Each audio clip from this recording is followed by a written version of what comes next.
चलिए, good evening, good evening. ठीक है, आज काफ़ी इम्पोर्टेंट टॉपिक करने वाले हैं और उसी को लेके हम आगे बढ़ेंगे कि क्या क्या टॉपिक्स हैं, कैसे कैसे करेंगे। Yes sir, clear. ये डोर क्लोज ही कर देना।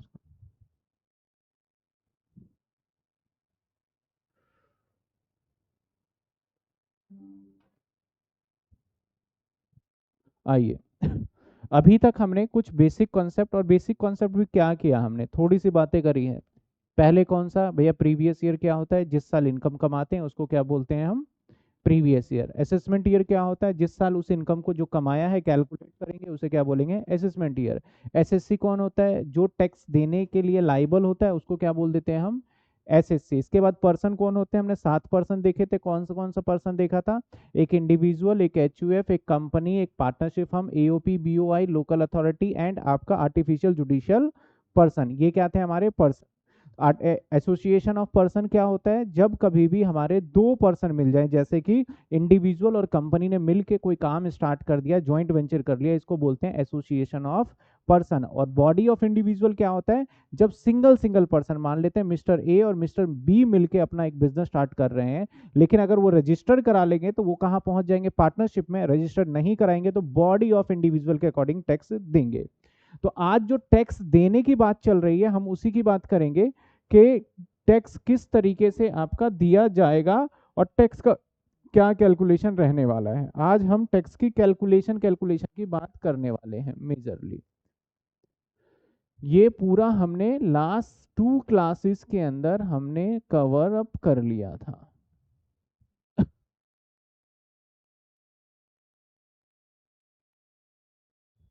आइए, आज पढ़ते हैं हम इनकम टैक्स।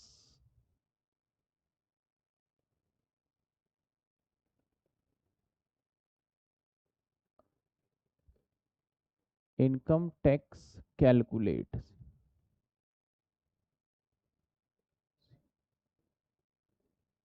ठीक है ना, इनकम टैक्स को आज हम कैलकुलेट करना सीखेंगे कि किस तरीके से इनकम टैक्स हमारा कैलकुलेट होता है।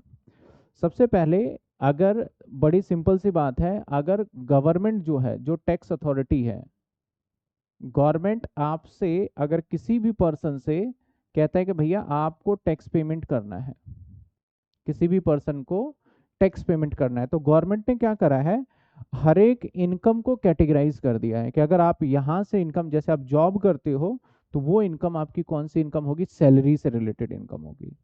अगर आप बिजनेस कर रहे हो तो वो इनकम आपकी बिजनेस से रिलेटेड है। अगर आपके बहुत सारे मकान है और वहां से आपको किराया मिल रहा है तो वो इनकम आपका रेंट से होगी, तो उसके हाउस प्रॉपर्टी की इनकम बोलेंगे।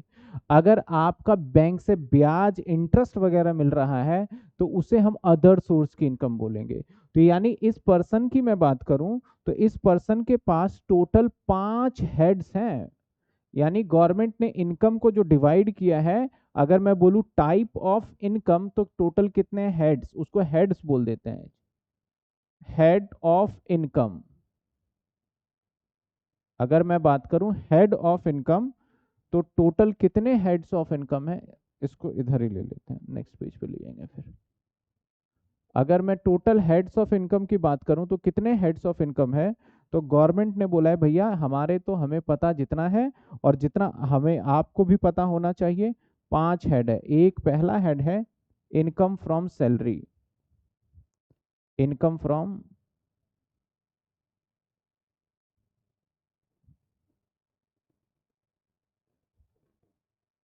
मान लेते हैं ये व्यक्ति है मिस्टर राम, मिस्टर राम, और मिस्टर राम ने जॉब भी करते हैं ये, और इनकी सैलरी से इनकम है, मान लेते हैं कि 5 लाख रुपए या 2 लाख रुपए, पहले मान लेते हैं कितनी इनकम है इसकी, 2 lakh.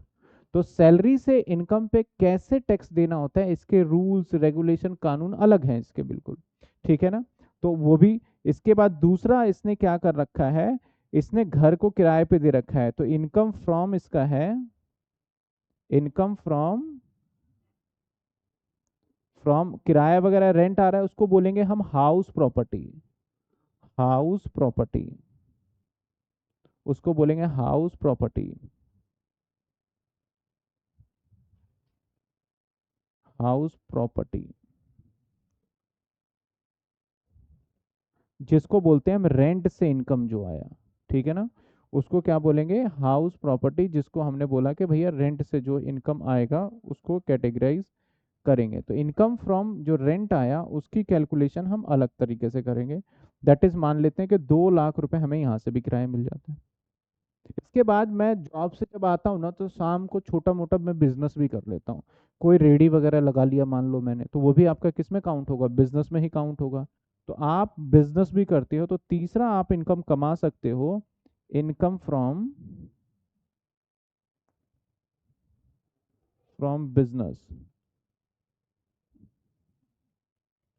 Income from business, suppose that कि 50,000 रुपये आपकी इनकम है, ठीक है, इनकम फ्रॉम बिजनेस 50,000 रुपये आपकी इनकम है।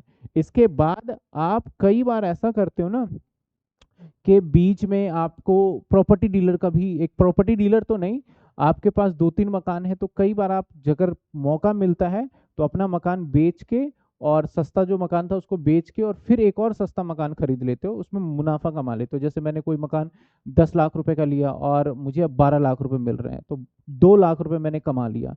तो ऐसे इनकम, ये ना तो हमारी सैलरी है, ना किराया है, ना बिजनेस है। मेरा बिजनेस तो है नहीं, बिजनेस तो प्रॉपर्टी डीलर जो है उनका बिजनेस कहलाएगा। लेकिन हम तो नॉर्मल पर्सन है, तो कोई मकान वगैरह बेच दिया, या गोल्ड वगैरह घर पे पड़ा था, मैंने कभी खरीदा खरीदा था, उसको मैंने बेच दिया। तो इस तरीके के इनकम को रखा जाता है चौथी कैटेगरी में, that is income from capital gain. Income from capital gain, यानी आप जब एसेट्स को सोल्ड करके पैसे कमाओगे। मान लेते हैं, सपोज करो, इससे भी आपने 30,000 रुपये बना लिए, ठीक है ना, इससे भी आपने कितने बना लिए, 30,000 रुपये।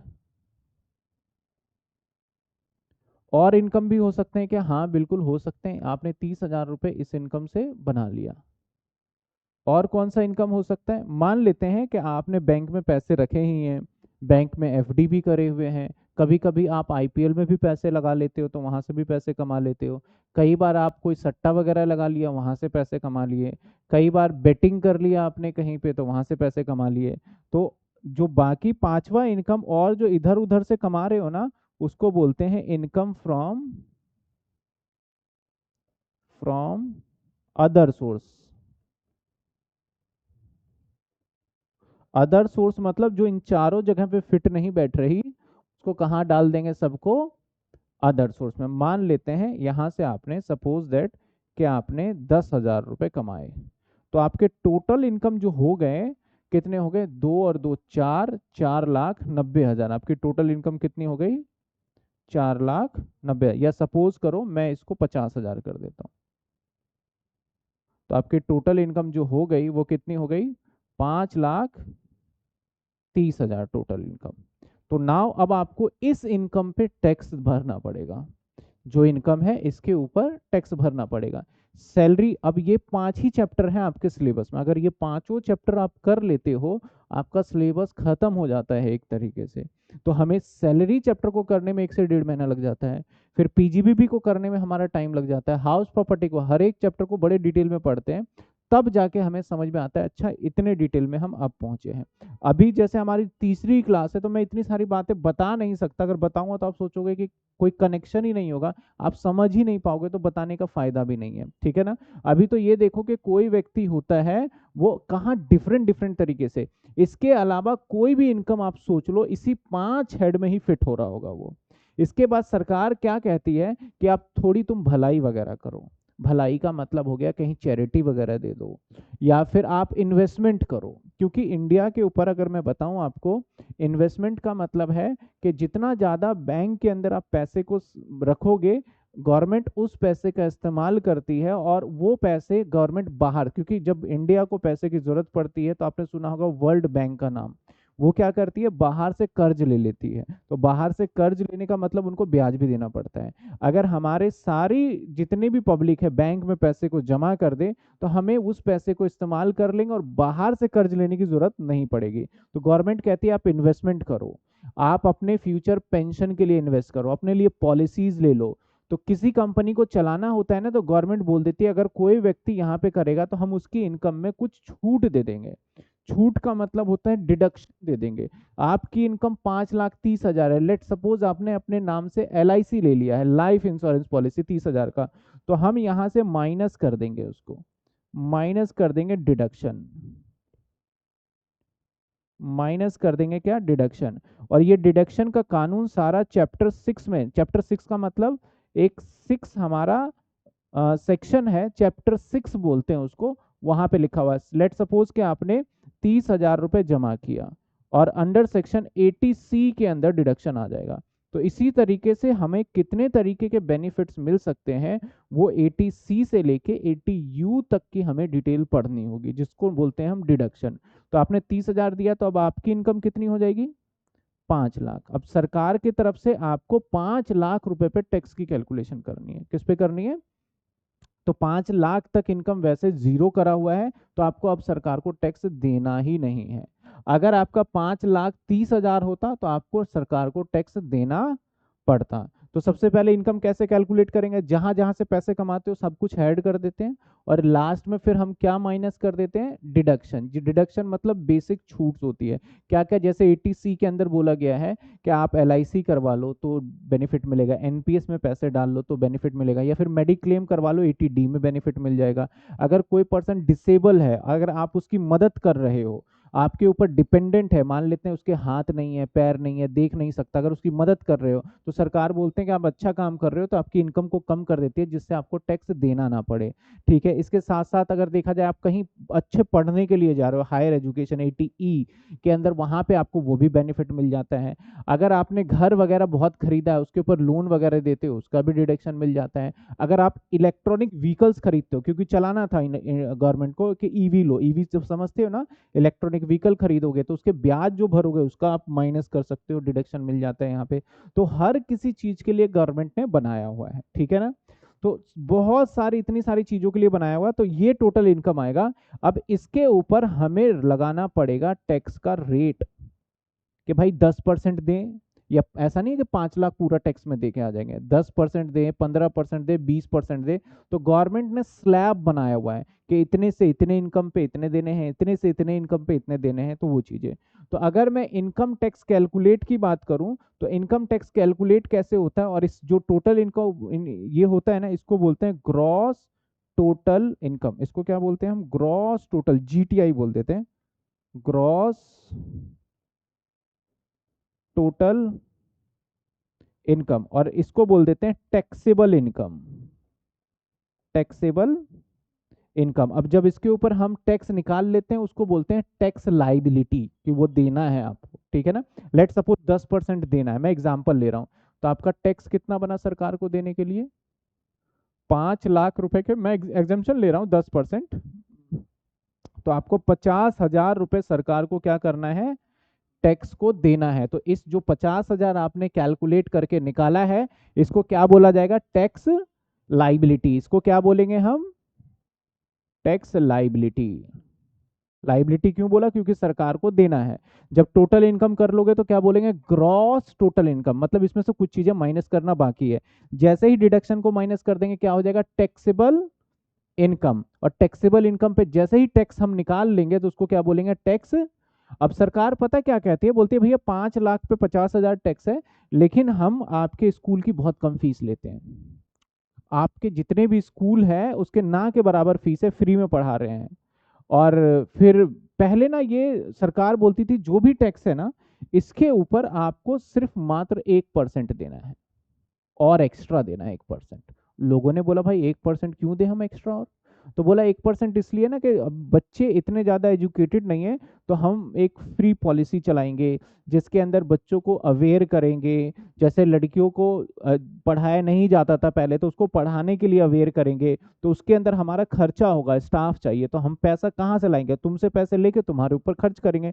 तो 1% ले लिया था आपका एजुकेशन सेस के नाम से। फिर जैसे ये बच्चे पढ़ने लग गए, बोला कि अब एक काम करते हैं, और थोड़े से पैसे ले लेते हैं, बच्चा बड़ा हो गया है, 12वीं तक का पढ़ाना स्टार्ट करेंगे, तो 2% और ले लिया, जिसको बोल दिया गया higher education cess.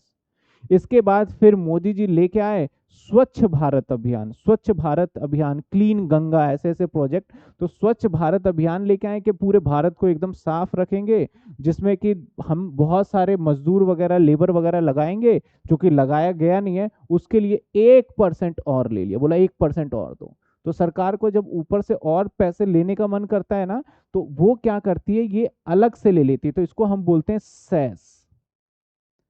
Cess, cess मतलब होता है बर्डन, अतिरिक्त और आपके ऊपर एक्स्ट्रा। तो सेस कितना लगा दिया सरकार ने, अब जाके टोटल सेस पता है कितना लगता है, 4%। तो ये क्या क्या सेस में होता है हमें पूछा कभी भी नहीं जाएगा, मैं बता दूं। एजुकेशन, हेल्थ एजुकेशन सेस होता है, और स्वच्छ भारत को उसके अंदर, स्वच्छ भारत अभियान के लिए इन्होंने पैसे मांगे थे, उसको लेके। तो 4% किस पे लगाएंगे, इस 5 लाख पे नहीं लगाएंगे, वो टैक्स के ऊपर लगाएंगे।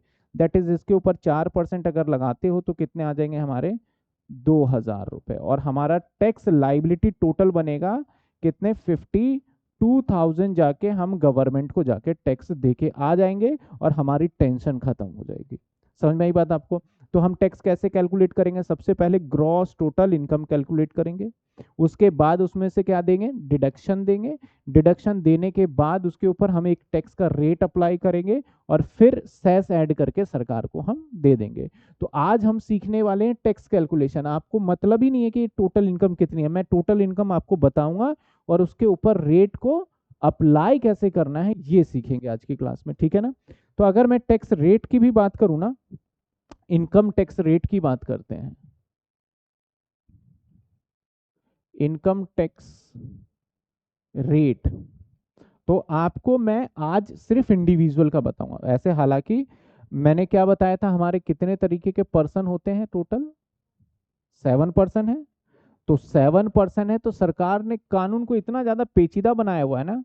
अगर मैं कहीं और सिंगापुर वगैरह की बात करूं, तो वहां का टैक्स ना, एक से मतलब 10 पन्नों में उनका पूरा टैक्स का कानून सिमट जाता है, क्योंकि इतने बिल्कुल सिंपल बनाया हुआ है वहां पे।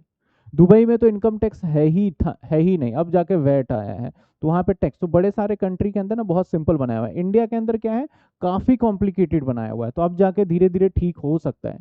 तो मैंने 7% बोला है, तो बोला इंडिविजुअल। दूसरा कौन है, HUF।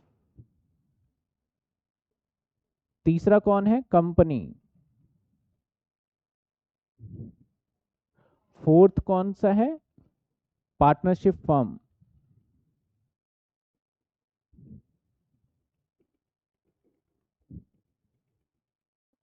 फिफ्थ कौन सा है, AOP या BOI। सिक्स कौन सा है, सिक्स हम आर्टिफिशियल पर्सन।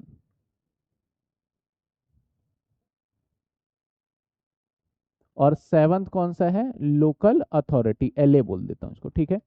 तो सरकार ने देखो कितना ज्यादा पेचीदा। अगर कोई ये व्यक्ति हुआ, तो इसके लिए हम अलग टैक्स का कानून, अलग रूल, अलग रेगुलेशन, सब याद करो आप। तो इंडिविजुअल हुआ, ही शी इट, तो उसके लिए आपको अलग पढ़ना है। HUF और इंडिविजुअल का सरकार ने इतनी तो मेहरबानी हमारे ऊपर की है कि ये दोनों के ऊपर एक ही बार में हो जाता है। कंपनी के ऊपर अलग रेट्स लगाए हुए हैं, इसके ऊपर 30%, 25% लगाया हुआ है। इसके ऊपर आपके अलग रेट्स लगाए हुए हैं। AOP BOI पे अलग रेट्स हैं, आर्टिफिशियल पर्सन पे अलग रेट है, लोकल अथॉरिटी पे अलग रेट है। मतलब BOI और AOP भी इसमें कई बार आ जाता है, तो अलग अलग हर किसी के रेट्स हैं। तो मैं ये समझाना चाह रहा हूं, मैं आज जो पढ़ाऊंगा और आपके पूरे सिलेबस में इनके रेट से कोई मतलब नहीं है। आपको सिर्फ और सिर्फ समझना होगा किसका, एक इंडिविजुअल अपना टैक्स कैसे निकाले, यानी आम आदमी, एक व्यक्ति अपने टैक्स की कैसे कैलकुलेशन करे, वो चीजें हम सीखने वाले हैं। अगर मैं आज बोलूं मैं टैक्स रेट बता रहा हूं, तो इसका मतलब ये नहीं होगा कि आपको कंपनी का भी टैक्स निकालना आ जाएगा। ये मतलब नहीं है कि पार्टनरशिप का भी टैक्स आप निकाल लोगे। हाँ, हमारे सिलेबस में धीरे धीरे आगे बढ़ते जाएंगे तो मैं बताता जाऊंगा। तो आज किसका सीखेंगे, सिर्फ और सिर्फ हम इंडिविजुअल। इंडिविजुअल सीखने के बाद हमारे लिए सिलेबस का पार्ट इनफ होगा। तो इंडिविजुअल के अंदर कैसे निकालेंगे, तो हम निकाल रहे हैं income tax rate, income tax rate.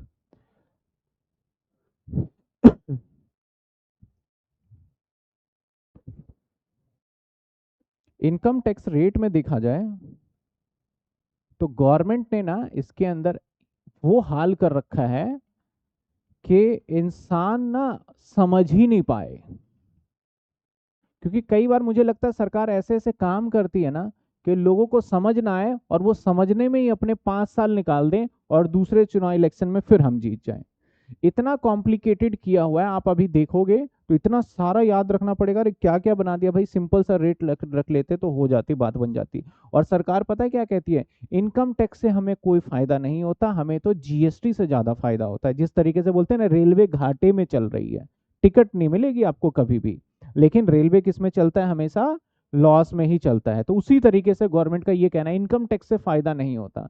तो बोला गया भैया सबसे पहले हमारे जो अभी जो हमारे फाइनेंस मिनिस्टर है, फाइनेंस मिनिस्टर कौन है हमारे, निर्मला सीतारमन, इन्होंने क्या करा, इन्होंने बोला कि हम एक काम कर रहे हैं, एक काम कर रहे हैं, टैक्स को आसान बनाएंगे। और इतना आसान बनाने के चक्कर में ऐसा कॉम्प्लिकेटेड बना दिया इन्होंने कि जिसका कोई लिमिट नहीं। अभी देखोगे तो आप भी बोलोगे यार क्या कर दिया इसने। तो उन्होंने कहा टैक्स के 2 तरीके के रेट होंगे। अभी हम जो सीख रहे हैं ना, टैक्स रेट किसका सीख रहे हैं, सिर्फ इंडिविजुअल का। और इंडिविजुअल जैसे मैं अपना टैक्स भरने जाऊं तो बोला 2 होगा। एक पुराने तरीके से, और पुराने तरीके को टैक्स लॉ के अंदर सिंपल भाषा अगर मैं बोलूं तो बोला गया टैक्स रिजीम।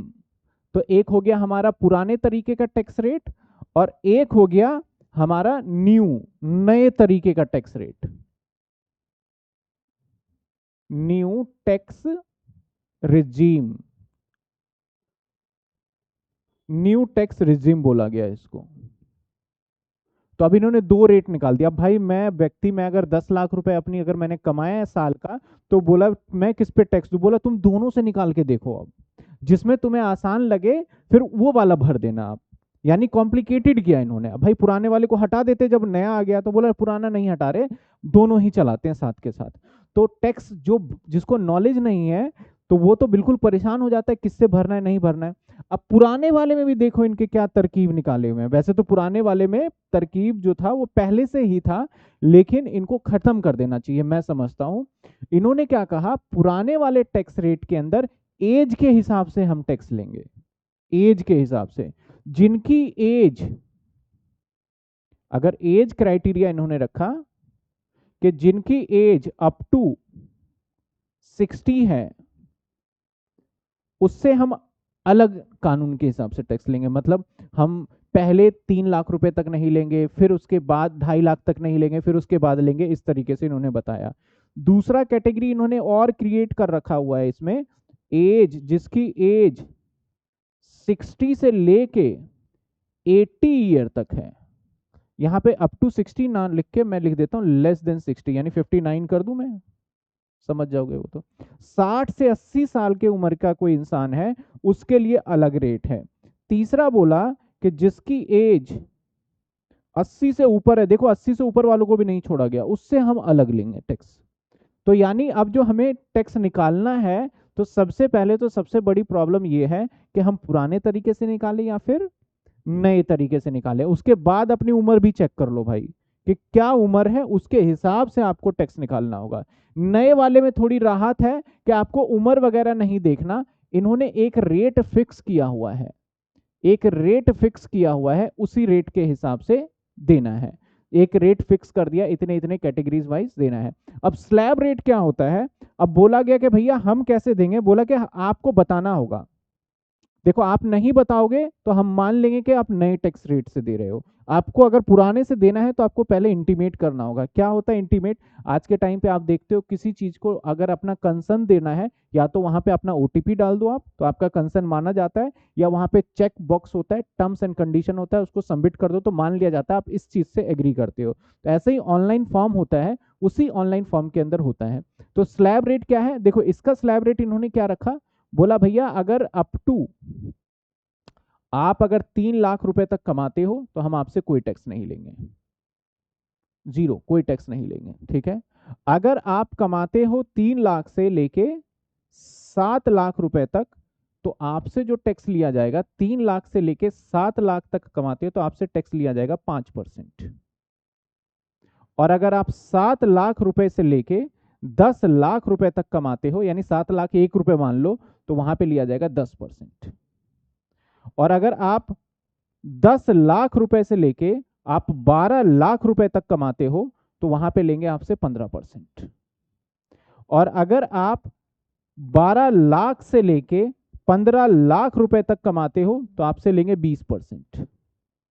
अगर आप 15 लाख रुपए से ज्यादा कमाओगे, तो हम आपसे लेंगे 30%। मतलब 15 लाख से जितनी भी ज्यादा है उसका कितना ले लेंगे, 30%। एक इन्होंने स्लैब रेट बनाया हुआ है, इसको बोलते हैं स्लैब रेट। जैसे लेट सपोज क्योंकि मेरी इनकम है 3 लाख रुपए, तो मैं 3 लाख तक मेरी इनकम क्या होगी, नील।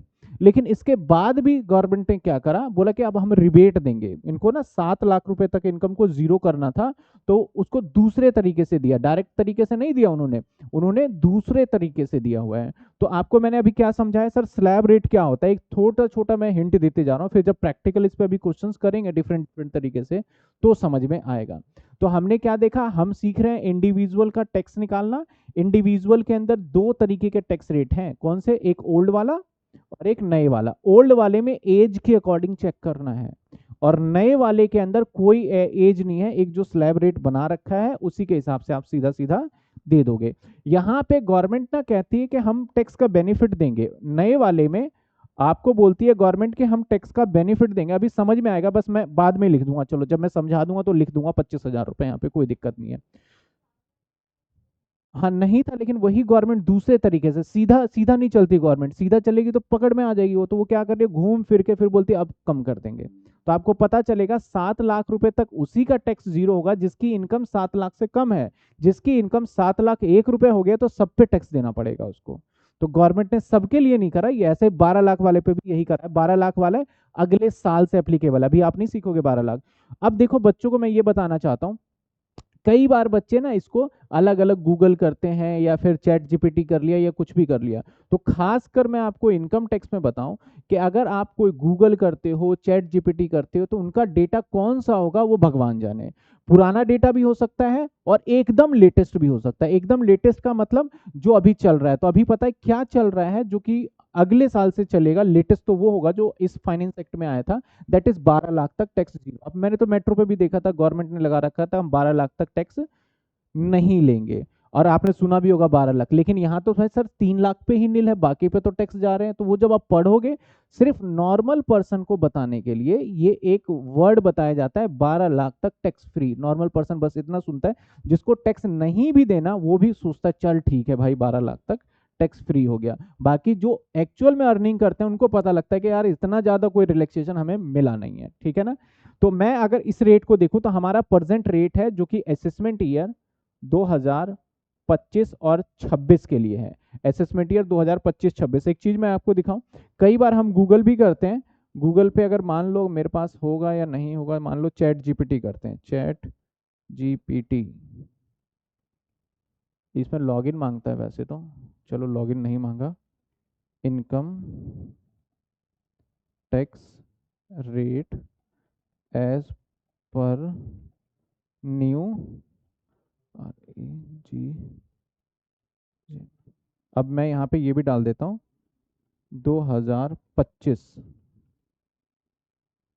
या फिर इसको बैक कर देते हैं 2025। तो आप देखो, अरे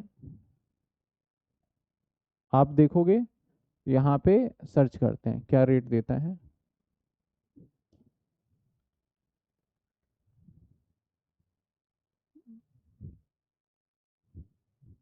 देखो इसने क्या रेट दे दिया, 2025 पूछा था मैंने, तो इसने 4 लाख 8 लाख 12 लाख, ये तो अभी देखा ही नहीं हमने।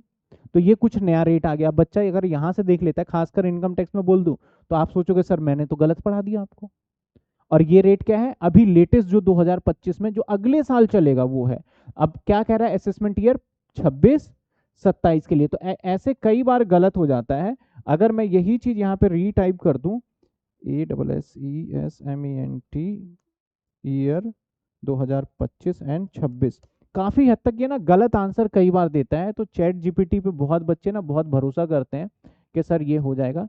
अब देखो यहाँ पे क्या करा इन्होंने, 0 से 4 लाख बता ही नहीं रहा भाई मेरे को, 24 25 25 26 में बोल रहा है यही है, मुझे तो यही आता है, ठीक है, जो कि क्या है, गलत है।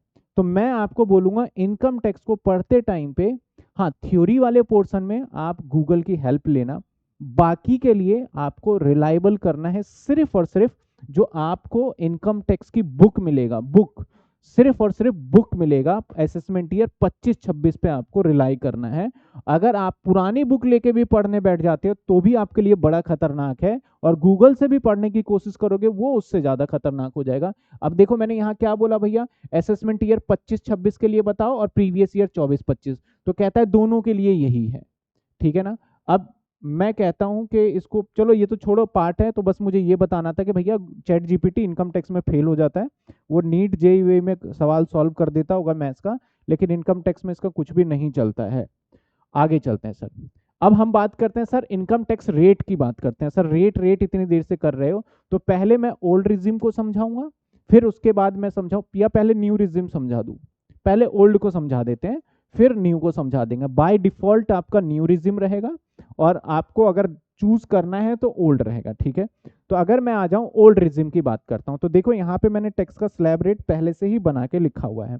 तो ओल्ड रिजिम में आप क्या हो, वेरी सीनियर सिटीजन, जिसकी उम्र कितनी है, जिसकी उम्र 80 साल, अगर आपकी एज 80 साल की है या उससे ऊपर है, तो आपको क्या करना होगा, 5 लाख रुपए तक इनकम कितनी है, जीरो। 5 लाख तक इनकम कितनी है, जीरो। और अगर 5 लाख से 10 लाख कमाएंगे तो आपकी इनकम पे टैक्स कितना लगेगा, 20%। कितने लगने वाले हैं, और 10 लाख से ऊपर कितना लगेगा, 30% लगेगा, ठीक है ना। तो 80 साल से ऊपर वालों के लिए ये स्लैब रेट बनाया गया। पहले तो इतना भी था, मेल का अलग और फीमेल का अलग, अब तो वो कम से कम खत्म कर दिया, नहीं तो हमें मेल और फीमेल का भी अलग अलग याद करना पड़ता। तो अगर 80 साल से उम्र है तो आपका 5 लाख पे नील, और 5 से 10 20%, और 10 से ऊपर 30%। चिंता मत करना, मैं एक टैक्स स्लैब रेट बनाऊंगा, अभी अपने हाथ से भी लिखूंगा, इस तरीके से लिखूंगा कि आपको पूरा का पूरा याद ही हो जाए वो। इसके बाद अगर आपकी उम्र कितनी है, 60 साल, मतलब इतने ज्यादा बूढ़े नहीं हुए सरकार की नजरों में, 60 साल की उम्र है, तब आपका बोला गया 5 लाख तक नहीं, 3 लाख तक आपसे कोई टैक्स नहीं लेंगे। और 3 से लेके 5 लाख तक आपसे कितना टैक्स लेने वाले हैं हम, 5%। और 5 से लेके 10 तक कितना लेने वाले हैं, 20%। और 10 से ऊपर कितना लेंगे, 30%। तो ये वाले जो दो कैटेगरी है ना, वो तो पीछे भी यही था, 5 से 10 20%, और यहाँ पे भी क्या है, 5 से 10 20%, और 10 से ऊपर 30%, और यहाँ भी 10 से ऊपर कितना है, 30%। तो ये तो कौन हो गए, जो हो गए ओल्ड 60 साल, और एक 80 साल। हम कौन सा टैक्स रिजीम देख रहे हैं, पुराने वाला देख रहे हैं पहले, ठीक है ना। इसके बाद अगर आपकी उम्र 60 साल से कम है, और एक चीज और ध्यान रखना, देखो 60 साल से अगर आप इंडियन हो, अगर आप इंडियन हो, अब इंडियन क्या होता है ये भी हमारा एक चैप्टर है रेजिडेंशियल स्टेटस में, पता करेंगे कि किसको इंडियन बोले और किसको इंडियन ना बोले। शकल सूरत से इंडियन नहीं बोला जाएगा, ठीक है ना। यहाँ पे डेज काउंट करेंगे, भारत में कितने दिन रह रहा है। और अगर आप फॉरेनर हो, तो फॉरेनर को बोला गया कि भाई तेरी उम्र 60 साल है, चाहे तेरी उम्र 80 साल है, और फॉरेनर को हम बोलते हैं नॉन रेजिडेंट। आपने सुना होगा एनआरआई, नॉन रेजिडेंट, कई बार बोलते हैं ना एनआरआई, इसके ऊपर तो कई बार मूवी भी बना दिया कि एनआरआई है। तो नॉन इंडियन रेजिडेंट जो होते हैं, जो कि नॉन रेजिडेंट मतलब इंडिया में नहीं रहते, इंडिया के बाहर हैं, उनके लिए बोला गया आपकी उम्र 80 साल होगी तब भी इसी रेट से भरोगे जो मैं बता रहा हूँ। आपकी उम्र 60 साल होगी तब भी आपके ऊपर यही रेट अप्लाई होगा, और आपकी उम्र अगर 25 साल है तब भी अप्लाई होगा। लेकिन इंडियन के लिए 60 साल तक, 60 साल से कम यानी 59 ईयर मान लो, तब तक ये रेट अप्लाई होगा। उसको बोला गया भैया तुम्हारा थोड़ा कम कर देते हैं, 2.5 लाख तक आपको जीरो, यानी जितना ज्यादा यंग है उतनी ज्यादा आपसे टैक्स वसूलने का इस हिसाब लगाया हुआ है। 2.5 लाख से लेके 5 साल 5 लाख तक कितने, 5%। और नीचे के दो कैटेगरी सेम रखा गया, 5 से 10 20%, और मोर देन 10 लाख कितने हो गए, 30% हो गए, ठीक है। मोर देन 10 लाख कितने हो गए, 30% हो गए। मैं इस टेक्स्ट को एक कंसोलिडेट कर देता हूं, जिससे एक जगह पे आपको सारा याद हो जाएगा, और सभी के एक एक एग्जाम्पल भी देख लेंगे जिससे हमें क्लियर हो जाए। तो मैं एक जगह कर देता हूं इन सभी टैक्स रेट को। एक सबसे पहले कर देता हूं अप टू, मान लेते हैं 59, ठीक है, 1 साल कम कर देते हैं। तो यहां पे क्या बोला गया, अप टू का मतलब है कि अगर आपकी इनकम 2.5 लाख रुपए है, अगर आपकी इनकम 2.5 लाख रुपए है, तो आपके ऊपर जो रेट लगेगा ना, उसकी बात कर रहे हैं, तो रेट लगेगा आपके ऊपर कुछ भी नहीं, आप टैक्स ही मत देना। लेकिन अगर आपकी इनकम 2.5 लाख से लेके, यानी 2.5 लाख 1 रुपए से लेके 5 लाख रुपए तक है, तो आपको देना पड़ेगा 5%। और अगर आपकी इनकम 5 लाख से लेके 10 लाख रुपए तक है, तो आपको देना पड़ेगा सीधा 20%।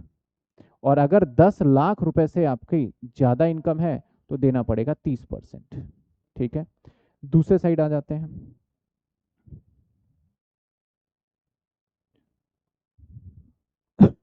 अगर आपकी एज 60 to 80 के बिटवीन है, 60 to 80, तो यहाँ पे बोल दिया गया अप टू, आपको थोड़ा फायदा 50,000 का, 3 लाख तक आपको कितना देना होगा, नील। और फिर, हाँ, 80। और 3 लाख से लेके, अब देखो यहाँ 2.5 से 5 रखा ना, तो अब 3 से 5 कर दिया इसने। 3 से 5 पे कितना देना होगा, 5%। और फिर 5 से लेके 10 लाख तक आपको कितना देना होगा, 20% पहले वाला ही। और 10 लाख रुपए से जितने अबव होंगे उस पर कितने देने होंगे, 30% देने होंगे। अब मैं तीसरी बात करूं, तीसरा कौन रह गया भैया, सुपर सीनियर सिटीजन, यानी आपका जिसकी एज 80 ईयर और अबव है। बोला गया यहाँ पे हम ऐसा करते हैं, तुमसे ज्यादा नहीं लेते, अप टू 5 लाख, 5 लाख तक आपसे क्या रख दिया हमने, 0। तो 5 लाख के बाद तो ये दोनों रेट बचे। तो अब बोला भैया 5 से 10 में आपके क्या लेंगे, 5 to 10 लाख के बीच में लेंगे आपसे कितने परसेंट, 20%। कितने परसेंट लेंगे। और 5 लाख से लेके 10 लाख, सॉरी 10 लाख से ऊपर पे कितने लेंगे, 30%। एक बच्चे का सवाल आया कि सर क्या ये रेट हमें एग्जाम में मिलेगा लिखा हुआ, कि नहीं, आपको याद करने होंगे, आपको सब कुछ समझना होगा और उसके हिसाब से लगाना होगा। तो ये 3 टैक्स रेट है जो कि आपके सामने है। याद रखने का बहुत सिंपल सा पैटर्न बना देते हैं कि अगर आप यंग हो तो 2.5 लाख तक बेनिफिट मिलेगा, फिर टैक्सेबल हो जाएगा। और उससे थोड़ा सीनियर सिटीजन होते हो तो 50,000 और बेनिफिट, 3 लाख, और फिर टैक्स फ्री होगा आपका। और उससे ऊपर पे 5 लाख पे, बाकी नीचे के दोनों कैटेगरी तीनों के लिए सेम है। समझ में आई बात आपको। यानी 30%, 10 लाख से ऊपर कमाओगे तो आपकी एज कुछ भी हो 30% देना है। और 5 से 10 के बीच में कमाते हो तो आपकी एज कुछ भी हो, आपको कितना देना है, 20%। बस रिलैक्सेशन फर्स्ट वाले स्लैब के अंदर मिला है हमें, बस फर्स्ट वाले स्लैब के अंदर हमें रिलैक्सेशन दिया गया है। चलिए आइए इसके ऊपर हम कुछ एक क्वेश्चंस देखेंगे, और फिर क्वेश्चन देखने के बाद फिर हम इसको आगे चल के और भी देखते हैं कि किस तरीके से सॉल्व किया जाए। तो मैं न्यू रिज्यूम अभी नहीं बता रहा, पहले मैं इससे रिलेटेड कुछ एक क्वेश्चन दिखा देता हूं आपको। चलिए देखिए, सपोज करिए एक इलिस्ट्रेशन, हमारा क्वेश्चन है 1। कहता है mister x is non resident. ये क्या है हमारा, नॉन रेजिडेंट। नॉन रेजिडेंट का मतलब क्या होता है हमारा, जो कि इंडियन नहीं है। तो जो अगर नॉन रेजिडेंट नहीं है तो उम्र मायने नहीं रखता है, नॉन रेजिडेंट है। और असेसमेंट ईयर 25-26 के लिए आपको टैक्स निकाल के बताना है, प्रीवियस ईयर आपको 24-25। तो ये दोनों वर्ड लिखेगा, सिर्फ कंफ्यूज, मतलब 24-25 की इनकम पे 25-26 में भरना है। हर income chargeable to tax in India, अगर उसकी इनकम 8,30,000 हो, फाइंड आउट करो tax liability if he opt out section 115 BAC, he does not opt out section. अब मैं एक चीज और बता दूं कि ये वाला सेक्शन जो आया था ना, ये बाद में, पहले तो कानून था ही नहीं हमारे पास कि हम नया कोई रेट लाएंगे। तो जब न्यू रेट लेके आया था तो यहाँ पे एक सेक्शन के जरिए लेके आया था, सेक्शन 115 BCA। तो अगर मैं बोलूँ सेक्शन 115 BCA के हिसाब से टैक्स निकालिए, तो आपको समझ जाना चाहिए कि किस रेट से निकालना है, कौन से वाले तरीके से, नए वाले तरीके से। ठीक है ना। तो अभी तो हम फिलहाल कौन से तरीके सीख रहे हैं, पुराने वाले से, फिर हम नए वाले से भी सीख लेंगे, है ना, फिर हम नए वाले से भी सीख लेंगे। तो आ जाइए, ये कहता है, अभी मैं इसको फिलहाल के लिए हम सीख रहे हैं ओल्ड वाले से। तो कहता है ऑप्ट आउट सेक्शन 100, मतलब ऑप्ट आउट का मतलब होता है इससे बाहर निकल जाना। तो हम ये सेक्शन फॉलो नहीं करना चाहते, तो मतलब पुराने वाला हो गया। ठीक है ना। तो सबसे पहले उम्र वगैरह यहाँ पे क्या बताया, इसका एज वगैरह बताया इसने, नहीं बताया। लेकिन नॉन रेजिडेंट कह दिया इसने, तो आप एज का क्या करोगे, आपका नॉन रेजिडेंट कह दिया तो एज का तो मतलब ही नहीं है। तो आपका कौन से वाला रेट लगने वाला है, पहले वाला, जब आपका उम्र कितना, जो मैंने बताया था 60 साल से कम वाला। तो इसका कितना, इनकम कितनी है इसकी, इनकम क्या है सर, इसकी इनकम है 8,30,000 है। अब देखो इसका टैक्स कैसे निकलेगा, इसका टैक्स निकालेंगे अप टू 2,50,000 तक, कुछ भी नहीं लेंगे इससे। कितने लिए हमने? 0, जिसको मैं नील लिख देता हूँ, ठीक है, 0। अब भाई अगले 2.5 लाख से लेके 50,000 के, 5 लाख के बीच में, अब 2.5 लाख से लेके और 5 लाख के बीच में कितने अमाउंट का डिफरेंस है? कितने अमाउंट का डिफरेंस है? 2.5 लाख रुपए का डिफरेंस है। तो बोला गया 2.5 लाख पे आपसे कितना लेंगे हम? 5% लेंगे। कितने परसेंट लेंगे हम? 5%। तो अगर मैं टैक्स निकालूं यहाँ पे, तो ये तो निल हो गया, कोई रेट ही नहीं है, तो 5% निकालूंगा इसका, तो 12,500 रुपए, ठीक है ना। इसको ऐसे लिखेंगे 12,500। इसके बाद बोला गया कि भैया 5 लाख से लेके 10 लाख, लेकिन 10 लाख तो इनकम है ही नहीं, तो मैं चला जाऊंगा 5 लाख से लेके 3 लाख, ओ सॉरी 8,30,000, 8,30,000। तो कितने का डिफरेंस है इसके बीच में? 3 लाख। तो 3,30,000 पे आप कितने परसेंट निकालोगे? सीधा 20%। तो 3,30,000 पे हम निकालते हैं 20%, सॉरी 3,30,000 सीधा निकालेंगे 20%, तो भैया 66,000 ये आपका आ गया टैक्स। इसके बाद टोटल टैक्स हो गया 12,500, तो 78,500। और इसके ऊपर हमने बोला कि भैया आप दो हमें सेस। सेस कितने परसेंट दो? 4%। तो इस पे 4% निकाल लेते हैं, तो 3140। टोटल आ गया हमारा 81640। टोटल आ गया हमारे 81640। ये क्या है हमारा? Tax liability. ये क्या आ गया हमारा? Tax liability. यहां तक समझ में आया आपको? तो इसकी इनकम कितनी थी हमारी? 8,30,000। ऐसे इसी को मैं दूसरे तरीके से भी निकाल के दिखा देता हूँ। कई बार आपको ना ऐसे भी देखने को मिलता है कि अप टू 250 नील, नेक्स्ट 250 5%, यानी 12,500। अब क्योंकि ज्यादा जा रहा है तो लास्ट को कह देंगे बैलेंस 330, 20%, 66,000। टोटल हो गया हमारा 78,500। और सेस आ गया हमारा, दैट इज सेस आ गया 4%, जो कि कितने हो गए? 3140, और बन गए 81,640। ये बन गया टैक्स लाइबिलिटी। तो यहाँ पे मैंने क्या करा? टेबल दे दिया, इसके बीच में आपको खुद ही डिफरेंस निकालना पड़ रहा था। यहाँ पे मैंने खुद ही कर लिया कि 250 नेक्स्ट 250 आएगा, क्योंकि दो बीच का डिफरेंस निकाल लिया, और बाकी बैलेंस पे सीधा सीधा निकाल लिया। तो मैं आगे से जो प्रेफर करूंगा ना, वो ये वाला मैं टेबल ज़्यादा यूज करूंगा, ताकि आपको यहाँ से निकालने में ईजी हो। यहाँ पे कई बार कंफ्यूज हो जाते हैं बच्चे, तो इस तरीके से भी कई बार आपको देखने को मिलता है, और कई बार इस तरीके से। हम दोनों तरीके से कर लेंगे सर। सर पर्सन पे टैक्स लगेगा, टैक्स लगेगा, रिपीट कर दो एक बार प्लीज। ठीक है, अभी देखते जाओ देखते जाओ, मैं काफी सारे एग्जांपल लूंगा और उसी एग्जांपल से मैं कराता भी जाऊंगा, ठीक है। अब देखो, कहता है मिस्टर एक resident India for assessment year 25-26 for the previous year, his income chargeable to tax in India 4,30,000। बोलता है कि भैया इसकी 4 लाख। अब यहाँ उम्र नहीं दे रखी, तो आप हमेशा मानना कि यंग पर्सन है, 60 से कम है। अगर एज दे देगा तो कोई दिक्कत नहीं है, नहीं देगा तो हमेशा यंग मानना है। तो यहाँ पे यंग माने तो हम क्या करेंगे भैया? Up to 250। कितने लेने हैं इससे? नील। कितने लेने हैं? 0। नेक्स्ट, या फिर नेक्स्ट तो बचेगा ही नहीं, मैं बैलेंस कह दूंगा, क्योंकि 5 लाख तो जा ही नहीं रहा ना ये। तो बैलेंस कितने बचे हमारे? 1,80,000। उसके ऊपर कितने परसेंट बोला? 5%। तो 5% कितना है 1,80 पे? 9,000। तो आपका टैक्सेबल इनकम क्या हो गया? 9,000। टैक्सेबल इनकम क्या आ गया?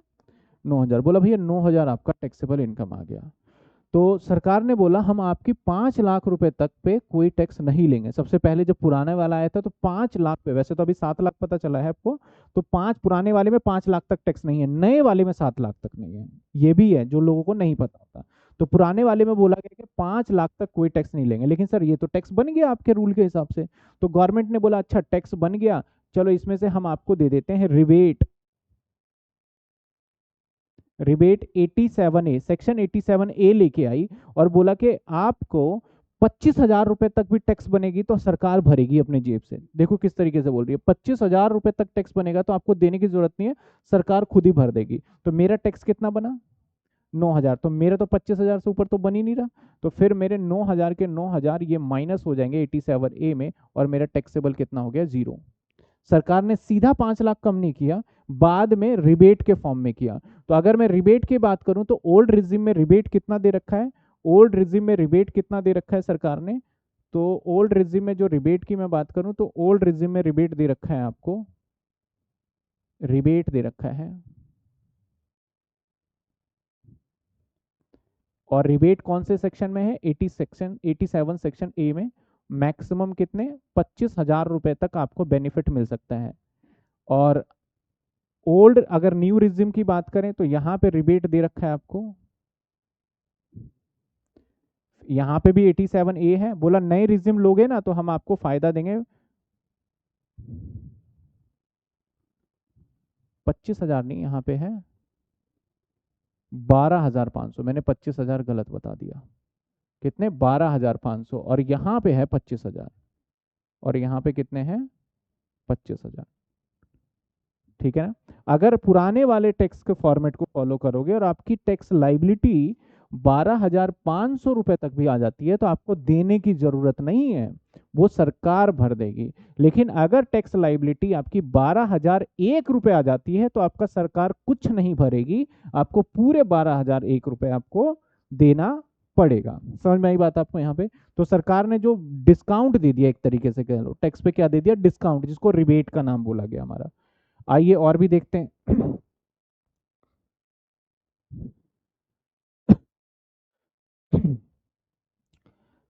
अब देखो यहाँ पे मैं कुछ और एग्जाम्पल लेना चाहूंगा, अब मैं यहाँ पे बीच में ऐड ऑन कर दूं, क्योंकि बुक से एग्जाम्पल ना बन नहीं पाता, मैं अपने खुद के एग्जाम्पल बना लेता हूँ तो मुझे लगता है ज़्यादा बेनिफिशियल होगा। मान लेते हैं एक पर्सन मिस्टर एक्स है, मिस्टर एक्स है, और उसकी एज जो है वो मान लो 95 ईयर है। अब समझ सकते हो इस आदमी के हालात क्या है, लेकिन ये भी जेल जा सकता है अगर टैक्स नहीं भरेगा तो। अब देखो कहता है इसकी जो इनकम है, इनकम पॉइंट नंबर 1, अगर इनकम 4 लाख रुपए है इसकी तो क्या करेंगे। पॉइंट नंबर 2, इसकी इनकम अगर 5 लाख रुपए है तो क्या करेंगे। पॉइंट नंबर 3, अगर इसकी इनकम 8 लाख रुपए है तो क्या करेंगे। तीनों तरीके से आपको निकाल के बताना है। तो पॉइंट नंबर 1 का सॉल्यूशन जिससे आपको जल्दी समझ में आ जाएगा। पॉइंट नंबर 1 हम कहते हैं, पॉइंट नंबर 1 में अप टू 5 लाख रुपए तक, क्योंकि उम्र कितनी है 95, तो इस पे 5 लाख ही जाएगा। 5 लाख तक कितने हो जाएंगे इसके, नील। और 5 लाख तक नील हो जाएगा तो भाई इसकी इनकम तो 4 लाख ही है पहले केस में, तो मैं क्या कह दूं, 4 लाख तक इसकी इनकम टैक्स 0, तो टेंशन ही खत्म पहले केस की। तो अब दूसरे केस पे आ जाओ। दूसरे केस में मैंने 5 लाख बोला, तो कहता है अप टू 5 लाख तक इसका इनकम क्या होगा, 0, तो इसकी भी टेंशन खत्म। तीसरे केस में आ जाओ, कहता है अप टू 5 लाख तक आपकी इनकम कितनी है, नील। और नेक्स्ट जो बचा हमारा बैलेंस, बैलेंस कितने बच गए, 3 लाख। 3 लाख पे कितने परसेंट कहता है वो, 20% सीधा। सीनियर सिटीजन को 5% दिया ही नहीं, सीधा कितने दे दिए इसने, 20%। तो कितने हो गए, 60,000। तो बोला भैया तुम्हें तो 60,000 रुपये टैक्स भी देना है, और तुम्हारी उम्र क्या है मतलब नहीं है, तुम्हें सेस भी देना पड़ेगा 4% का। दैट इज आपका कितना हो जाएगा, 2400, और 62,400 रुपये आपको टैक्स देना पड़ेगा। देखिए, तो आप देखो इनकम सिर्फ हमारा 3 लाख बढ़ा, जिसमें तो भाई 50-60 हजार 1 लाख के आसपास तो हमें क्या देना पड़ गया, टैक्स ही देना पड़ गया। चलो ये समझ में आया। अगला आते हैं, एक सीनियर सिटीजन का भी देखते हैं पॉइंट हम। मान लेते हैं मिस्टर एक्स जिसकी एज है सपोज 68 ईयर, ठीक है। इसका इनकम मैं बताऊं आपको, सेम ही रखते हैं। Number 1 suppose 4 lakh, number 2 suppose 5 lakh, number 3 suppose 8 lakh. इसलिए सेम रख रहा हूं ताकि आपको पता चले कि क्या फर्क पड़ने वाला है। आइए, पहले केस के अंदर अप टू क्या कहता है, इसका कहाँ तक होता है, अप टू कितने, 3 लाख तक। 3 लाख तक क्या होगा, जीरो होगा, ठीक है ना। अब 4 लाख इनकम है, तो अब इसके आगे हम क्या लगा दें, बैलेंस लगा दें। बैलेंस कितना बचा, 1 लाख पे कितने परसेंट, 5%, दैट इज कितने हो गए, 5,000। सरकार ने बोला 12,500 तक टैक्स आएगा तो माफ कर देंगे आपका। तो इसका टैक्स टोटल बना कितने हमारे, 5,000 रुपये। इसमें से हम लेस कर देंगे क्या, 87A का रिबेट। 87A का रिबेट कितना माइनस कर देंगे, 5,000 रुपये पूरे माइनस कर देंगे और हो गया जीरो। समझे बात आप, ठीक है। एक और रख लेते हैं, इसका फोर्थ पॉइंट भी रख लेते हैं, आपको समझ में आ जाएगा। 5,10,000, ठीक है, 5,10,000। सेकंड केस देखते हैं। सेकंड केस में इसकी इनकम है 5 लाख रुपए। तो अप टू 3 लाख इसका रहेगा जीरो। बैलेंस, बैलेंस कितने बचे हमारे, 2 लाख। तो बैलेंस 2 लाख पे अगर हम देखें तो कितने परसेंट, 5%। तो कितने बन गए, 10,000, ठीक है, यही हुआ। तो टोटल कितना बना इसका टैक्स, 10,000। सरकार ने बोला आपको तो चिंता ही नहीं करना, लेस रिबेट मिल जाएगा 87A, दैट इज कितने, 10,000। तो आपको टैक्सेबल कितनी हो गई, जीरो हो गई। मैं सारे डिफरेंट डिफरेंट केस इसलिए करके दिखा रहा हूँ क्योंकि अभी आप इनिशियल लेवल पे हो, तो आपको सब चीजें पता चल जाए तो समझ में आ जाएगा आपको। पॉइंट नंबर 3 पे आ जाइए, केस नंबर 3। इनकम कितनी बताई, 8 लाख। तो अप टू, क्योंकि उम्र सेम ही है, 3 लाख, तो इनकम कितनी होगी, जीरो। नेक्स्ट, क्योंकि 5 तक जाता है तो नेक्स्ट 2 लाख पे ही लगेगा हमारा कितने परसेंट, 5%, दैट इज हमारा 10,000, दैट इज 10,000। अभी इसका 8 लाख अगर इनकम है तो बैलेंस पे लगेगा ना। तो बैलेंस कितने हैं, बैलेंस 3 लाख। तो 3 लाख बैलेंस पे सीधा कितने लग जाएंगे, 5 के बाद सीधा 20% है, तो कितने हो गए, 60,000। 60 नहीं, 3 लाख पे, हाँ 60,000। तो टोटल टैक्स कितने बन गए। तो सरकार ने बोला हम 12,500 तक अगर आपकी टैक्स होती तब हम माफ करते हैं, आपकी टैक्स लाइबिलिटी तो बढ़ गई है, अब माफी वाफी कुछ नहीं मिलेगा, आपको इस पे सेस दे दो आप 4%। तो 4% सेस अगर इस पे लगाते हैं तो कितने हो जाएंगे, 2,800। तो आपको 72,800 रुपये आपको टैक्स देना होगा। समझ में आया 3 केसेस। चौथे केस को देखो, फोर्थ केस। इनकम कितनी है फोर्थ केस में, मैं यहाँ पे इनकम भी लिख दूं, कंफ्यूज मत होना। केस लिख रहा हूँ तो आप समझ जाना कि ये हमारे केसेस हैं, ठीक है। जब मैं केस लिख रहा हूँ 1 2 3 4, तो यहाँ से इनकम पिक करना है आपको। फोर्थ केस में, फोर्थ केस कितने रखे मैंने, 5,10,000।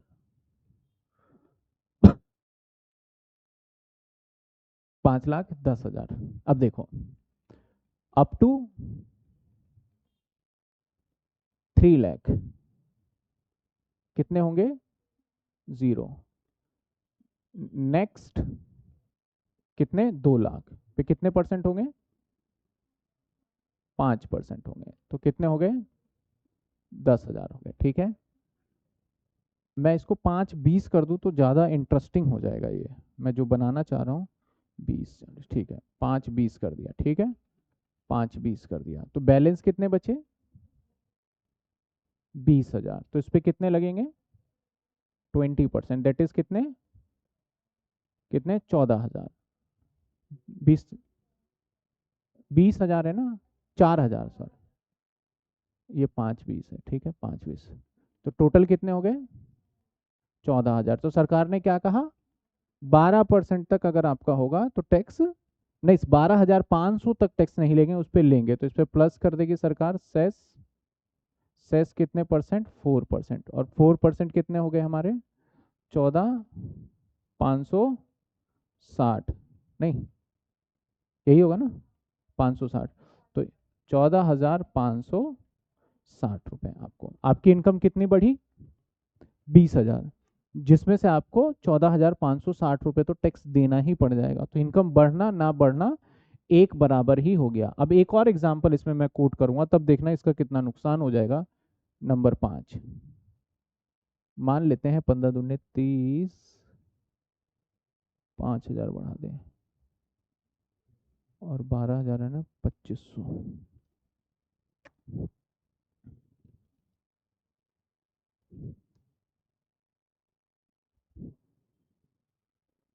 हम बढ़ा इनकी इसकी इनकम कर देते हैं 5,13,000। 5 लाख कितने कर दी? 13,000। पांचवे केस को देखो, तो अब बताओ 5 13 पे कैसे निकालेंगे? अप टू 3 लाख कितने होंगे इसके? 0 हो जाएंगे। नेक्स्ट 2 लाख पे कितने जाएंगे? 5%, दैट इज 10,000। और बैलेंस कितने होंगे? 13,000 पे कितने हो जाएंगे? 2,600। तो कितने हो गए? सरकार बोलती है अब हम आपको टैक्स का बेनिफिट नहीं देंगे, क्योंकि 12,500 तक ही तो प्रॉमिस किया था मैंने। तो 12,000 कितने हो गए? 600। तो आपको टैक्स का नहीं देंगे, प्लस कर दो सेस 4%, दैट इज 12,400 पे 600 पे 4%, 504 रुपये आपकी टैक्सेबल इनकम हो गई 13,104। 13,000। आपकी इनकम 5 लाख तक तो नहीं देना था टैक्स, आपकी इनकम बढ़ी कितनी? 13,000 रुपये आपका। अगर मैं यह कौन सा केस कर रहा हूं मैं? Fifth case. और यहाँ पे आपकी फिफ्थ केस में इनकम क्या है? 5,13,000। आपकी इनकम 13,000 बढ़ी और टैक्स कितना बढ़ गया आपका? 13,104। इससे अच्छा तो होता ये 13,000 फेंक देता, लेता ही नहीं, बोलता नहीं चाहिए भाई मुझे 13,000, क्योंकि तेरे 13,000 की वजह से 104 रुपये और जेब से भरने होंगे और इतने लफड़े में और पड़ूंगा, निकालना, ये नहीं करना, वो करना। तो कहीं ना कहीं सरकार को जब महसूस हुआ तो नए रिज्यूम में थोड़ा इसको ठीक करने की कोशिश किया गया, पुराने में तो नहीं किया गया। ये एज क्या रखा मैंने? 68।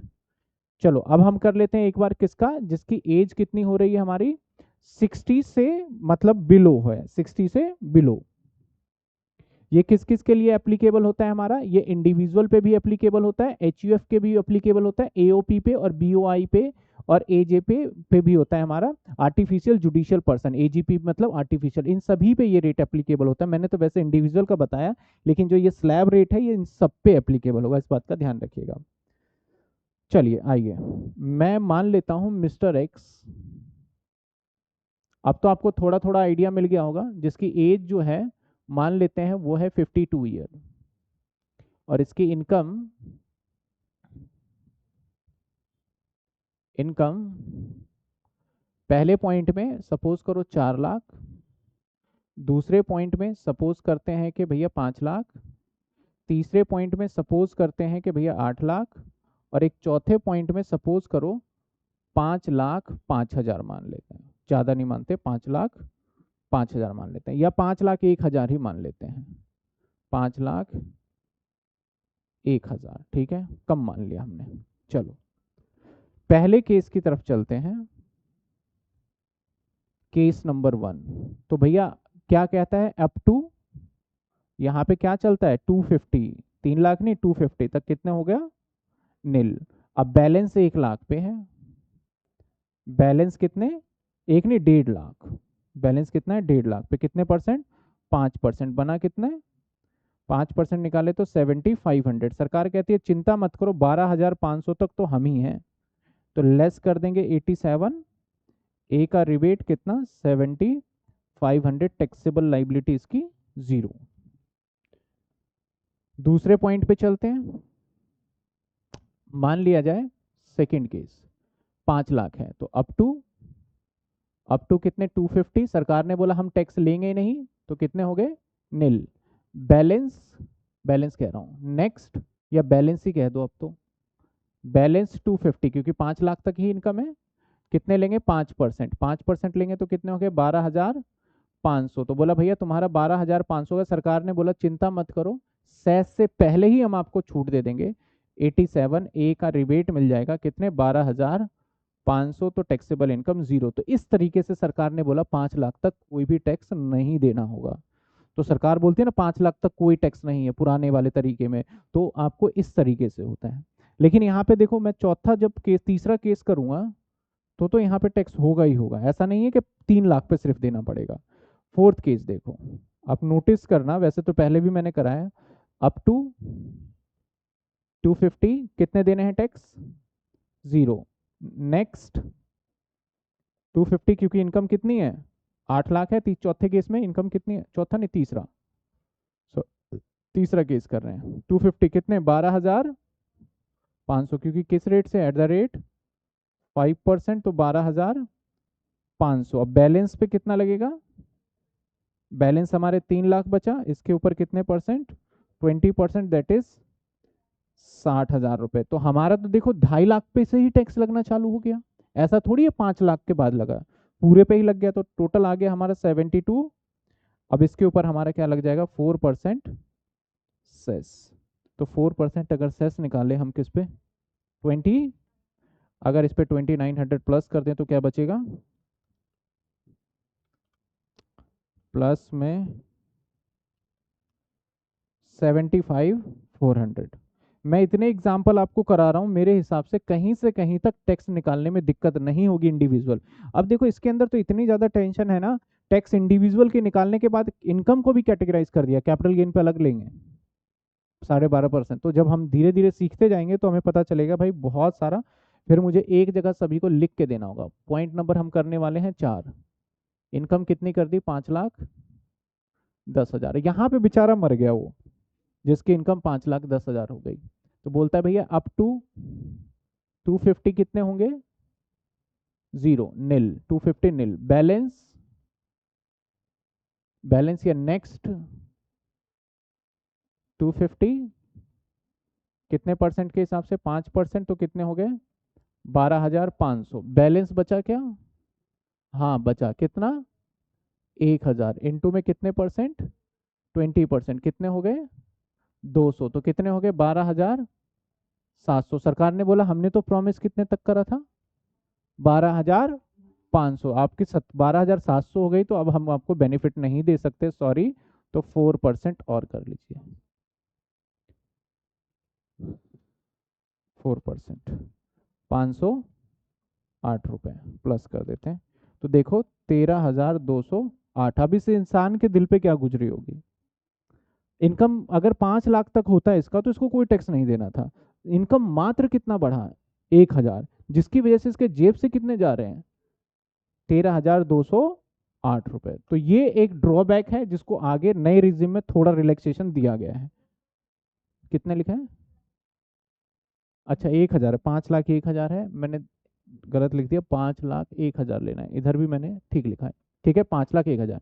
यहां तक किसी को दिक्कत कोई, यहाँ तक क्लियर समझ में आ गया, जिसकी एज क्या हो नहीं हो, कम है ज़्यादा है, वो मैंने सारे के सारे पॉइंट्स कवर कर लिए। तो एक तरीके से ये सारी चीज़ें तब जब जो पढ़ता है उसको पता चलता है, जो नहीं पढ़ता उसको नहीं पता चलता। जैसे बहुत सारी आजकल मार्केटिंग कंपनी होती है ना, जैसे जेप्टो वगैरह, वो क्या करते हैं हिडन चार्जेस आपको ऐड टू कार्ट तो कर लोगे, और एक फ़ोन से दूसरा रेट आएगा, दूसरे फ़ोन से दूसरा रेट आएगा, और फिर आपको बाद में पता चलेगा आपको ले दे के बड़ा ही है। कल मैं एक स्विगी से ऑर्डर भी कर रहा था, तो लिखा था कि 50 रुपये ऑफ, तो जो समोसे थे वो थे 52 रुपीज़ के, मैंने बोला बढ़िया है 50 रुपये ऑफ कर देंगे, तो 50 ऑफ करने के बाद आ गया 2 रुपये, उसका डिलीवरी चार्ज 100 रुपये, टैक्स उसके ऊपर 50 रुपये, तो एक समोसा कितने का दे दिया, 152 रुपये का दे रहा था। मैंने कहा ये पता नहीं कौन सा टैक्स लग रहा था 2 रुपये के ऊपर, मतलब 50 रुपये टैक्स 2 रुपये पे कैसे लग सकता है, मुझे तो पेट्रोल पे भी नहीं लगता इतना टैक्स, तो जितना कि वो समोसे पे लगा रहे थे। हाँ पीडीएफ इसका मिल जाएगा, इसका पीडीएफ मिल जाएगा आपको, ठीक है ना। तो अभी तक आपको सारा क्लियर, अभी मैं न्यू रिजिम पे बिल्कुल भी नहीं आया हूं, मैं अभी कौन सा कर रहा था, सिर्फ और सिर्फ ओल्ड रिजिम। ओल्ड रिजिम में क्या टैक्स रेट होता है, क्या स्लैब रेट होता है, मैंने पूरा कंप्लीट इंफॉर्मेशन दिया। इसके अंदर भी अगर कैपिटल गेन है, अगर आपका कैपिटल गेन है, तो उस सिचुएशन में भी पता क्या पंगा डाल दिया है कि अगर आपने कैपिटल गेन 23 जुलाई 2024 से पहले किया होगा, कैपिटल गेन मतलब एसेट्स वगैरह बेच के कमाया, तो अलग रेट लगाएंगे, और 2024-23 अप्रैल के बाद करोगे तो अलग रेट लगाएंगे। तो कैपिटल गेन पे भी बड़ा डिफरेंट रेट लगा दिया। तो अभी हम तो सिंपल सा रेट सीख रहे हैं, स्पेशल टैक्स रेट नहीं सीख रहे हैं। गवर्नमेंट ने स्पेशल टैक्स रेट भी बनाया हुआ है इंडिविजुअल के लिए। और इसके बाद जिसकी इनकम 50 लाख रुपए से ऊपर हो जाती है साल की, ये कितने साल, एक महीने की इनकम नहीं है, पूरे साल की, जिसकी इनकम 50 लाख रुपए से ऊपर हो जाती है, तो सरकार बोलती है कि और एक्स्ट्रा रेट लगाएंगे आपके ऊपर, जिसको बोला गया सरचार्ज। और जिसकी इनकम 1 करोड़ रुपए से ऊपर हो जाती है, बोलती है और एक्स्ट्रा रेट लगाएंगे।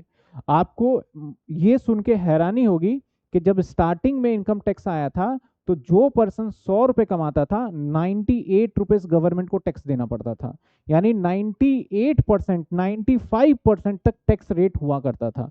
अब जैसे पब्लिक अवेयर हुए धीरे धीरे धीरे धीरे करके, तो अभी भी ये टैक्स रेट बहुत है। अगर और अदर कंट्री में जाते हो तो ये टैक्स रेट, मैं यूएसए की बात करूं, मैं मानता हूं इससे ज्यादा टैक्स है, इंग्लैंड की इससे ज्यादा टैक्स है, बट वहां पे इसके टैक्स रेट ज्यादा होने के साथ साथ एजुकेशन फ्री। आपका प्राइवेट हॉस्पिटल नहीं होगा, सिंपल सी बात है, प्राइवेट हॉस्पिटल ही नहीं होगा, टेंशन ही खत्म। सर प्राइवेट स्कूल ही नहीं होगा, टेंशन ही खत्म। तो वो आपको यहां बेनिफिट दे रही है, लेकिन यहां की गवर्नमेंट कहती है सरकारी स्कूल होगा, पढ़ाई नहीं होगी, आप प्राइवेट में जाओ। सरकारी हॉस्पिटल तो होंगे लेकिन इलाज नहीं होगा, आप प्राइवेट में जाओ, टैक्स पूरे लिए जाएंगे आपसे। ठीक है ना, तो वो चीजें यहाँ पे थोड़ी चीजें हैं। मैं मेरा जो मानना है कि भैया टैक्स रेट तुम जो ये कर रहे हो ना, ये उल्टा पुल्टा ये सब छोड़ो, तुम सीधा 40% इकट्ठा ले लो, सब पब्लिक देने के लिए तैयार है, लेकिन आप गारंटी ले लो कि पढ़ाई और दवाई फ्री होगी, कहीं भी जाने की कोई जरूरत नहीं होगी, तो हर पब्लिक आराम से दे देगा, टेंशन फ्री रहेगा यार, 40% गए, लेकिन ये टेंशन तो कम से कम नहीं है हमारे जीवन में। नहीं तो लोगों के सालों साल की कमाई एक बार बीमार पड़ने पे निकल जाती है, सालों साल की कमाई की बात कर रहा हूं मैं, पूरे लाइफ की कमाई निकल जाती है। एजुकेशन आप पढ़ा नहीं सकते आज के टाइम पे प्राइवेट स्कूल के अंदर। आज के टाइम पे प्राइवेट स्कूल में मिनिमम फीस दिल्ली की बात करूं तो 10,000 रुपए है, 10,000 आपका, और बड़े स्कूल में चले जाओगे तो 20,000 22,000 रुपए तक पहुंच गई है, एक महीने की फीस है। और 10,000 के हिसाब से अगर मैं हिसाब लगाऊं तो आपके एक साल की फीस 12 मतलब कितनी हो जाती है, 1,20,000। और 12 साल आप पढ़ोगे, उसके साथ तो और बड़े सारे चार्जेस भी लगते हैं, ये चार्ज वो चार्ज, तो टोटल 15 से 20 लाख रुपए सिर्फ आपको सिर्फ और सिर्फ ट्वेल्थ करने में लग जाता है। तो एक बच्चा 15 से 20 लाख रुपए तक क्या करता है, ट्वेल्थ करने में निकालता है। अगर आपने आगे डॉक्टरी की पढ़ाई करी तो 50 से 60 लाख रुपए वहां फीस लग जाएगी, तो आपके टोटल 65 से 70 लाख रुपए, 1 करोड़ के आसपास सारी फीस लग गई आपकी। जब जाके आप डॉक्टर बनते हो तो आप फिर आप क्या करो, आप पेशेंट से कैसे वसूला जाए, पेशेंट कह रहा है दांत में दर्द है, वो कहेंगे अल्ट्रासाउंड करा लो, आपको कहेंगे दांत में दर्द है, वो कहेंगे भैया आप एक काम करो ये ब्लड टेस्ट करा लो, और इन्होंने एक ऑर्गेनाइजेशन कर रखा है कि मेरे पर्चे से जो आएगा 30% मेरा कमीशन है। तो यही चल रहा होता है। अगर कभी भी आज के टाइम पे डॉक्टर से देखना, प्राइवेट जितने भी प्राइवेट हॉस्पिटल के डॉक्टर हैं, अगर कोई बीमारी होगा तो बोलेगा इसका ऑपरेशन करा लीजिए ठीक हो जाएगा। कभी भी आपको ये सलाह नहीं देगा कि इसको आप नेचुरल तरीके से कुछ प्रिकॉशन ले लीजिए, कुछ एक्सरसाइज करके इसको दूर किया जा सकता है, बोले ऑपरेशन करा लीजिए 5 लाख का खर्चा आएगा, क्योंकि उनको बहुत जल्दी अपने 1 करोड़ रुपए को रिकवर करना है। तो सबसे मेन प्रॉब्लम ये है कि आज के टाइम पे जो आपका ट्रीटमेंट हो रहा है, गारंटेड नहीं है कि वो बीमारी का ही हो रहा है आपका ट्रीटमेंट, वो सिर्फ पैसे रिकवर करने के लिए किया जा रहा है। तो हमने ओल्ड रिजिम आज कवर किया। तो ओल्ड रिजिम के बाद अगर मैं आज न्यू रिजिम कराऊंगा तो थोड़ा सा आपके लिए हैवी भी हो सकता है, तो मैं आज की क्लास में सारा का सारा ओल्ड रिजिम करा दिया। इस टैक्स रेट के लिए मैं 3 क्लासेस का टाइम रखूंगा, आज ओल्ड रिजिम करा रहा हूं, और शायद मैं कल वाली क्लास के जो अगली क्लास आएगी उसके अंदर मैं न्यू रिजिम और सरचार्ज दोनों एक साथ कर दूं, 2 क्लास में खत्म कर लेंगे, ठीक है ना। सरचार्ज भी मैं साथ के साथ लेके चलूंगा। तो अभी ओल्ड रिजिम करा दिया, कोई भी क्वेश्चंस करने की जरूरत नहीं है, पूरी क्लासेस का बस रिवीजन करिए, रजिस्टर पे अच्छे से नोट बनाइए, और आपको कोई दिक्कत नहीं होने वाली है। बताइए किसी बच्चे का कोई दिक्कत?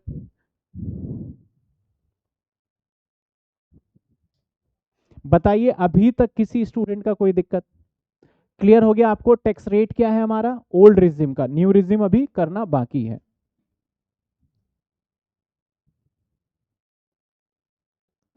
चलिए फिर नेक्स्ट क्लास के में मिलते हैं। Good night, take care. अगली क्लास आपका सेम टाइम पे। सर सीनियर सिटीजन की पेंशन पे टैक्स लगेगा? हाँ भाई, पेंशन पे भी लगेगा टैक्स, ऐसा नहीं है कि पेंशन पे नहीं लगेगा, वो कहीं से भी पैसा कमा रहा हो टैक्स तो लेके रहेगी सरकार। चलिए गुड नाइट, टेक केयर, मिलते हैं हम नेक्स्ट क्लास के अंदर। नेक्स्ट क्लास सेम टाइम पे रहेगा, और नेक्स्ट क्लास के अंदर हम थोड़ा एक्स्ट्रा क्लास लेने वाले हैं, धीरे धीरे बढ़ाएंगे। नेक्स्ट क्लास के अंदर हम टैक्स रेट तो खत्म कर लेंगे एटलीस्ट। बुक मार्केट में आ गई है, अभी बुक नहीं आई है, मैंने आज भी पता किया था, बुक आने में जैसे ही आएगा, अभी जरूरत जब तक मैं उसी हिसाब से टॉपिक कराऊंगा कि बुक की जरूरत ना पड़े आपको।